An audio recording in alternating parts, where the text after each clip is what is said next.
We've also got to support Propel NC, which rewards community colleges when students earn credentials for these high-wage jobs. I'm creating a council on workforce and apprenticeships to unite community colleges, public schools, and local businesses around our shared goal of getting more people access to good jobs with good wages. We know how to do this. Heck, it is happening in many corners of this state today. Northern Regional Hospital in Mount Airy had a nursing shortage. They had to pay very expensive traveling nurses just to fill. So in partnership with Surrey Yadkin Works, a local workforce organization, the hospital worked with Surrey Community College to create an apprenticeship program. Emily Oriana always knew that she wanted to be a nurse, but she didn't know where to start. This apprenticeship program helped connect Emily to Northern Regional when she was in high school. She earned her certified nursing assistant credential in high school. Now, she's about to graduate from the community college's nursing program as a registered nurse with a focus on ICU care. Emily inspired her sister, Haley, who is now pursuing her own nursing credential to work in labor and delivery. Haley, Emily, would y'all please stand up so we can thank you for taking care of our people?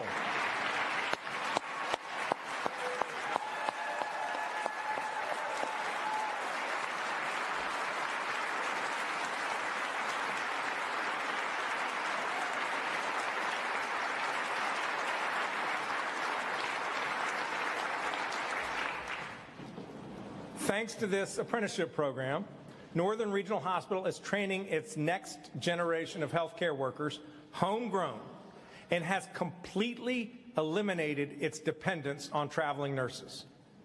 It's about turning apprenticeships into careers, which is good for both the workers and the employers.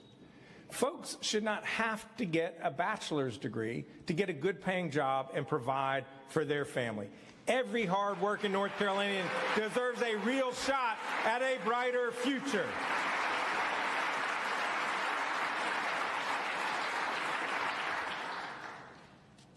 And we have to create conditions that allow them to fulfill their potential. Yes, that means good-paying jobs. It also means clean air to breathe and clean water to drink. And it means lower costs.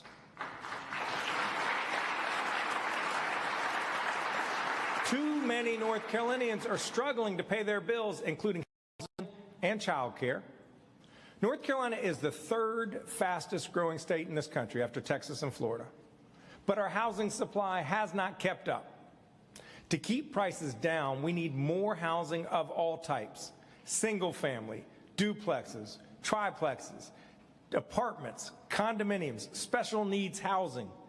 We can find bipartisan solutions to high housing costs if we work together. So let's do it, and let's get more homes for our people.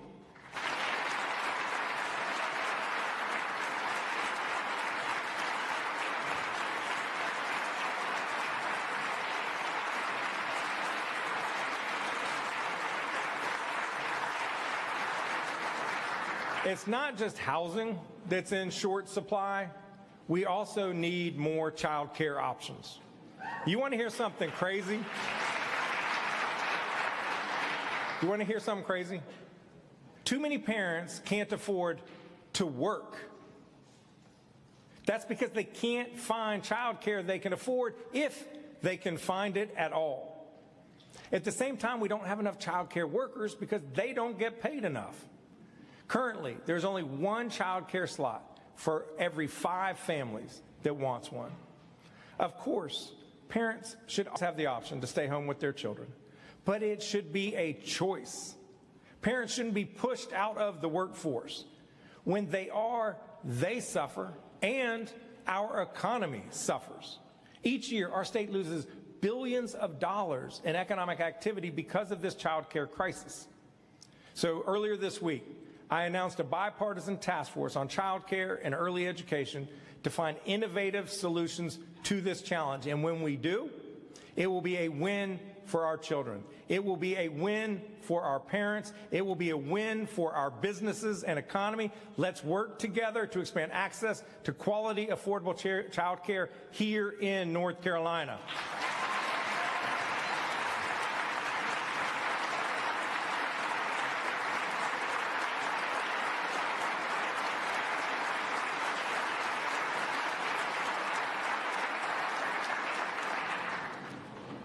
To make North Carolina a state where people thrive, we need to invest in children and their families by cutting taxes for middle-class families. We can cut taxes. We can cut taxes to help families manage the cost of raising a child. We can cut taxes to make child care more affordable. We can cut taxes on working families to put more money in their pockets, lift children out of poverty, and stimulate local economies. These three targeted tax cuts are what being pro-family looks like.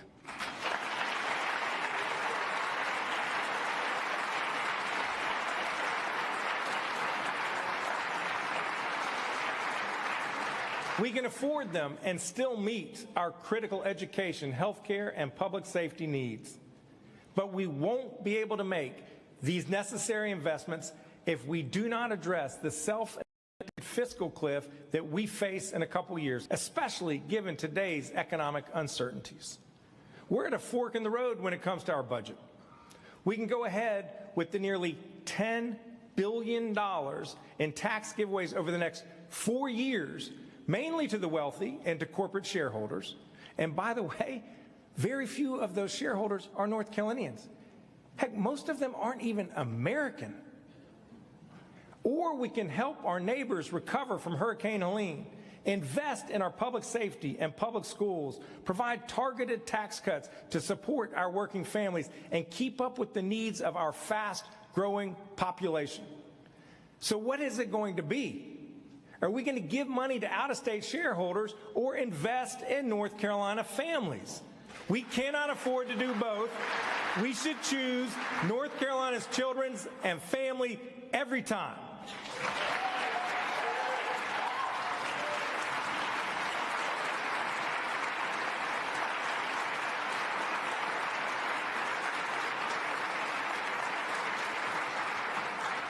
Of course, we have to be fiscally prudent, to be smart about how we invest our taxpayers' dollars. That's why I'm directing my budget office to set up the Impact Center to ensure that our government is run effectively and efficiently, because people should know that their taxpayer dollars are being well spent.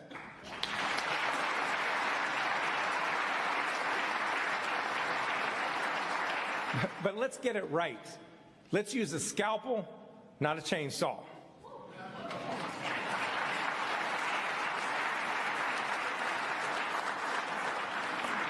Today, the state of North Carolina is strong. Let's invest to keep it that way. That includes investing in our teachers.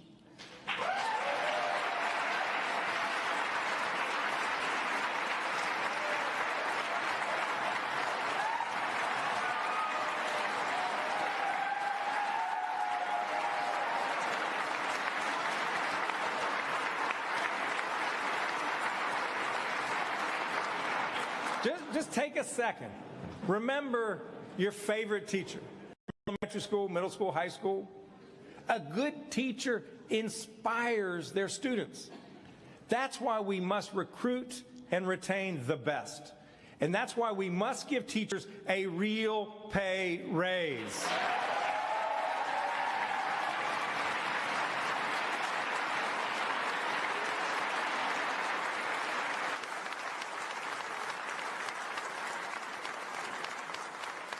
Right now, North Carolina's starting teacher pay is the second lowest in the Southeast. Second lowest. Lower than every one of our bordering states, even South Carolina. Anna and I know some parents of recent college graduates. Those graduates wanted to live and teach in their home state, but they chose to move to other states because our salaries simply are not competitive. It's an embarrassment. We can and must do better.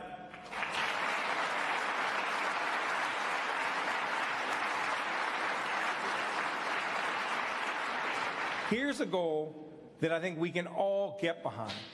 Let's make starting teacher salaries in North Carolina the highest in the Southeast.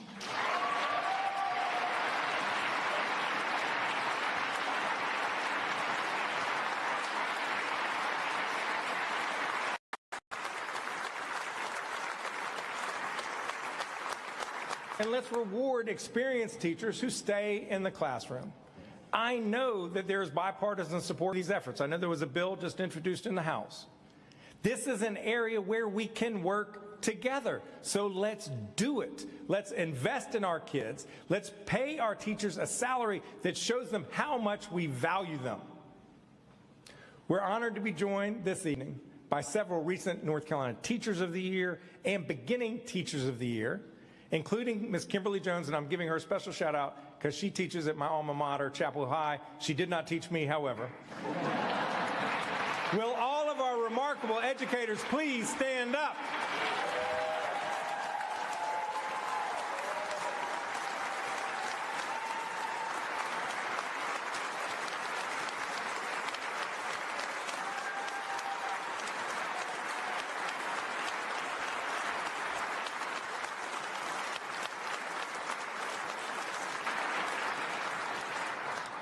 You all are shaping our next generation, and we are all so grateful.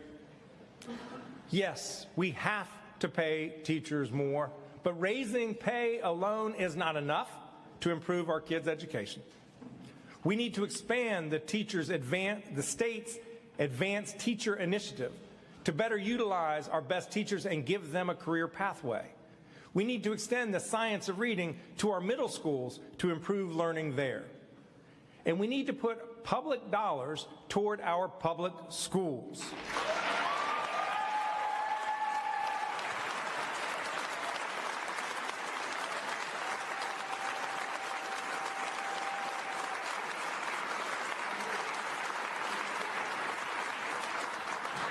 North Carolina is 48th in the nation in per pupil investment.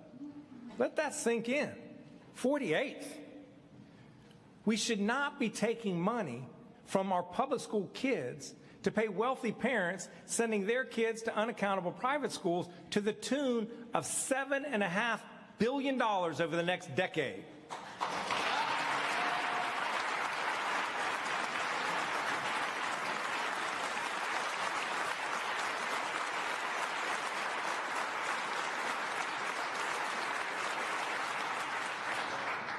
We also need our kids to be fed, because when they're hungry, they don't learn. A square meal improves student attendance, behavior, and learning. Principal Allie Setzer, leads Eastern Elementary in Pitt County, which is already providing free school meals to all of its students. Principal Setzer, please stand so we can thank you.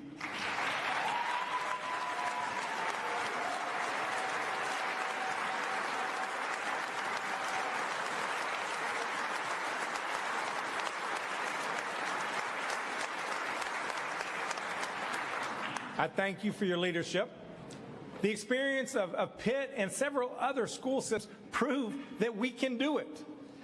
Let's provide every North Carolina student a free school breakfast.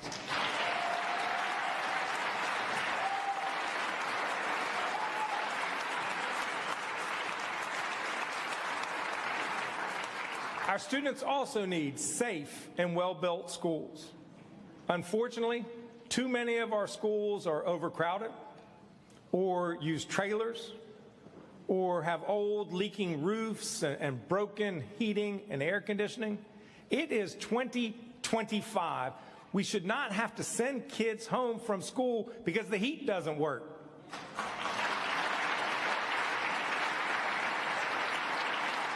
We need safer, healthier, and more modern schools. So tonight, I'm proposing a $4 billion public school bond.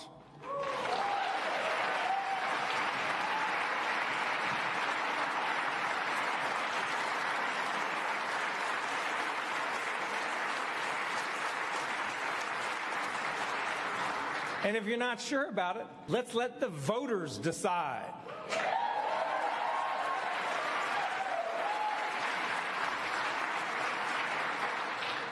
We also need upgrades for safety, like cameras, fences around playgrounds, exterior locks, fewer access points to secure our school buildings from people who mean harm. Nothing is more important than keeping our kids safe.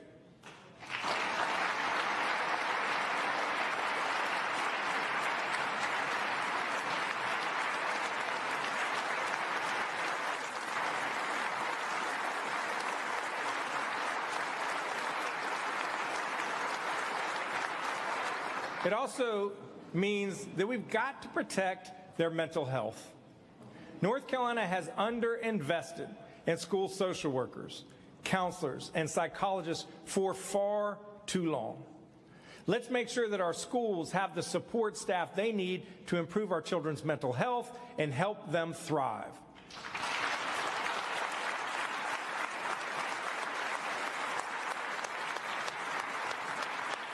And when we talk about youth mental health, we've got to talk about cell phones and social media.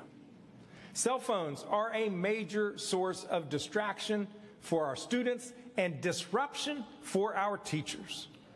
When teachers don't have to compete with TikTok for student attention, and when students don't have to choose between social studies and social media, real learning happens, and their mental health improves.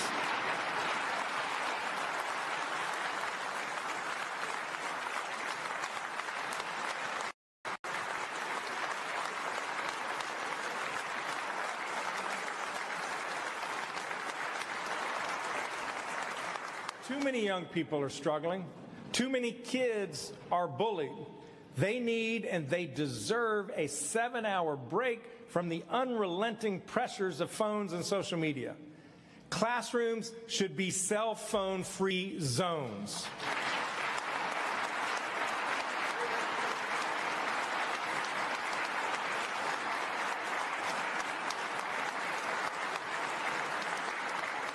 And I'm gratified that bipartisan members of both chambers are tackling this issue, and I look forward to working with you to make this happen.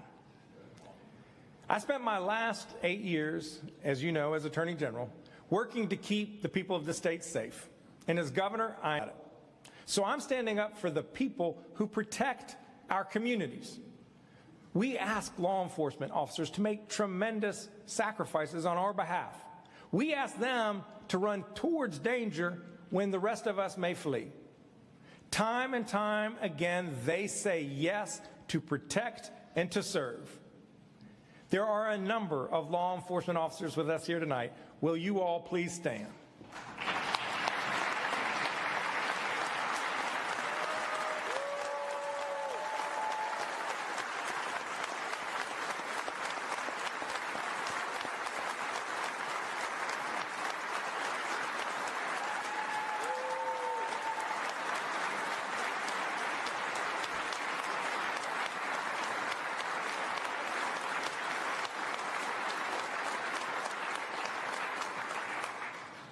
Every one of them is a hero, but I know I'm running along, so for the sake of brevity, I'm going to give one a shout out. And that's my buddy Forsyth County Sheriff, Bobby Kimbrough, who has dedicated 4 decades to public safety.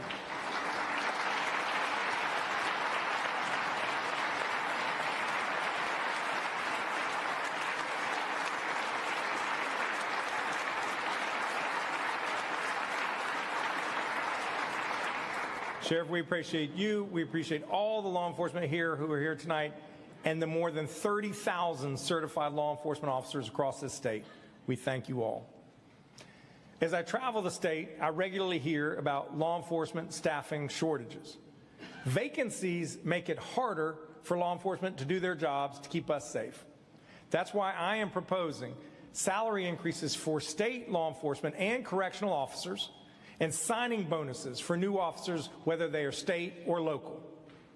Let's make sure that we have more police officers on the beat. Let's show the nation that we put our money where our mouths are. In North Carolina, we value our law enforcement, that we invest in them the way that they invest in us.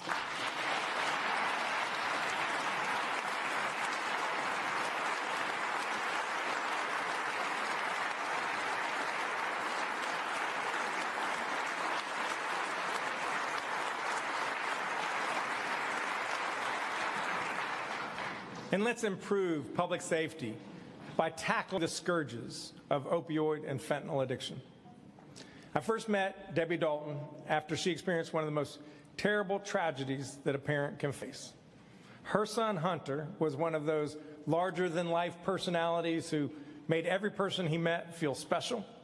He loved golf and travel, and he beat Steph Curry in a free throw shooting competition at Davidson Basketball College. 3 days ago, Hunter should have turned 32. But at 23 years old, fentanyl tragically ended his life. There are thousands and thousands of stories like Hunter's, young people whose lives were taken too soon because of one of the deadliest drugs to ever poison this country. And too many North Carolinians are like Debbie. Parents, siblings, children, friends, people who will never get their loved one back. During my time as Attorney General, we made real progress combating the fentanyl crisis on a bipartisan basis, and we helped to reduce overdose deaths in the last couple of years. But even one death to fentanyl is one death too many. That's why I'm calling on the General Assembly to fund a fentanyl control unit of law enforcement and prosecutors dedicated to getting it off our streets.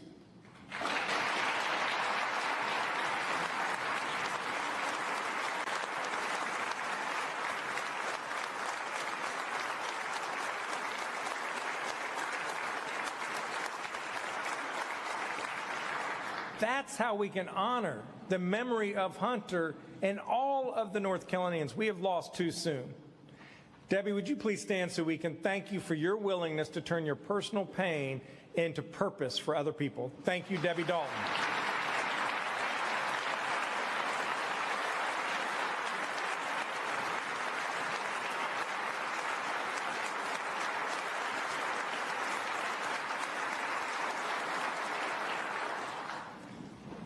What we've been talking about tonight, they're not red issues or blue issues. They are North Carolina issues. Of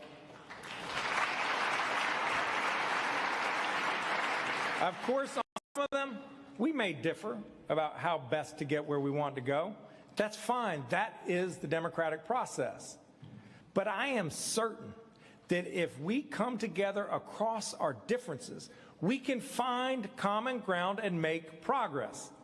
If those of us who believe in the possibility of bipartisanship look to Washington, D.C., we will surely become discouraged. But we do not need to be pulled into those political games. We can create something forward-looking right here in North Carolina, and we can do it together.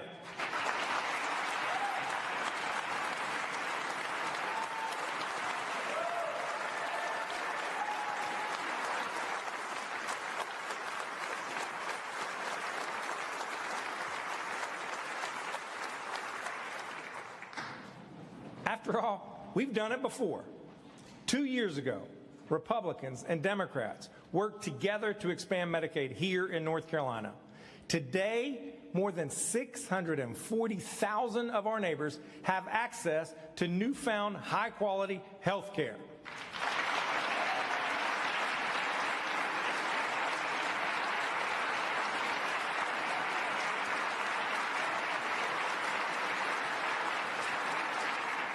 In our struggling rural hospitals, they have been given a lifeline. But we know that some in Washington are poised to take aim at our effective, efficient, and critical Medicaid program. The cuts that Congress is considering would be absolutely devastating to the health of our people and our entire healthcare system. I have been urging Washington to follow our example by putting party aside and people first.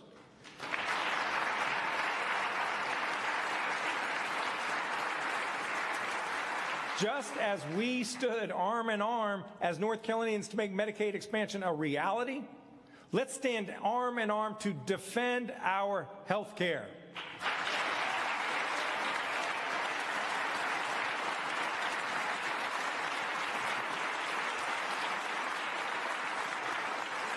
When we, as Republicans and Democrats, come together, that's when we make a difference for our people. We've made big things happen before, and we can do it again. We can help Western North Carolina recover from the most damaging storm in our history. We can grow our economy and make it work for more people. We can make sure that our workforce needs meet the needs of our people and our businesses. We can keep our communities safe, and we can put our kids first every time.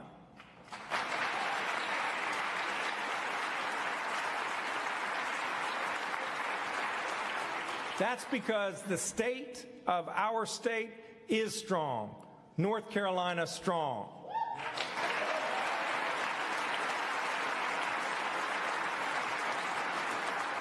Our teachers make us strong. Our law enforcement officers make us strong. Our small business owners, farmers, vets, child care workers, community college students make us strong.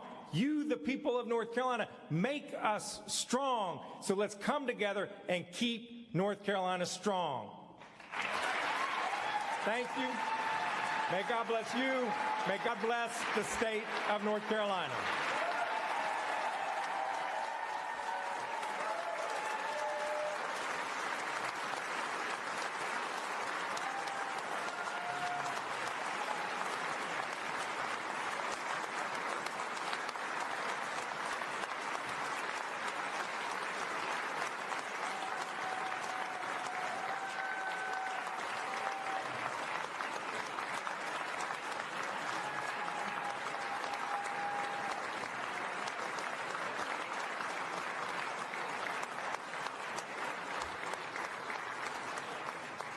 The Sergeant-at-Arms of the House and the Senate will open the doors. The chairs of the Escort Committee are recognized to escort His Excellency, the Honorable Josh Stein, from the chamber.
And that was Governor Josh Stein of North Carolina giving his State of the State address. Good evening. I'm Kelly McCullen, host of PBS North Carolina State Lines. In about 10 minutes, we will hear from North Carolina's House Speaker, Representative Destin Hall, as he